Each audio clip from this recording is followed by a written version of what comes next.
সবার জনপ্রিয় আর খুব সুস্বাদু একটা মাছ, সেটা হচ্ছে চিংড়ি মাছ। আজকে আমি চিংড়ি মাছের ঝাল করব। ফার্স্ট আমি ফ্রাই করে নিচ্ছি এটাকে, সরষে তেল দিয়ে আমি ফ্রাই করবো। হলুদ আর লবণ দিয়ে তেল ম্যারিনেট করে রেখেছিলাম, তারপর এটাকে ফ্রাই করব। তো আবার সরষে তেল আমি দিয়ে নিলাম, কড়াইতে দিয়ে নিলাম। এটা হচ্ছে রাঁধুনি সস, তো এটাকে দিয়ে দিই। অনেকে হয়তো এটা ছিল না, বাট বেঙ্গলিরা চিনবে আই গেস। দেওয়ার পর আমি দিব পেঁয়াজ,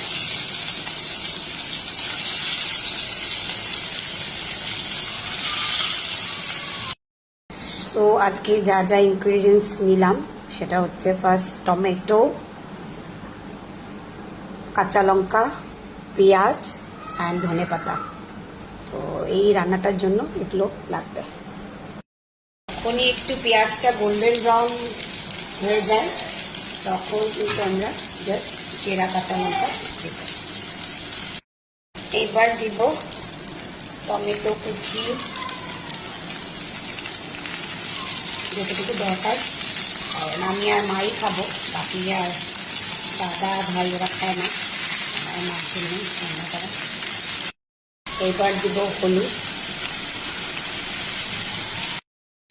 লবণ, যে যেরকম খায়।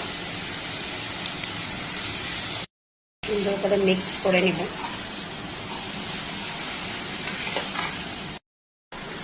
এবার ভাজা চিংড়ি মাছটা দিয়ে দিলাম। এবার লাস্ট ধনে পাতা কুচি ওপর দিয়ে। আর এই রান্নাতে কিন্তু জল একদমই ইউজ হবে না, ঠিক আছে? আজকে কমপ্লিট আমার চিংড়ি মাছের ঝাল।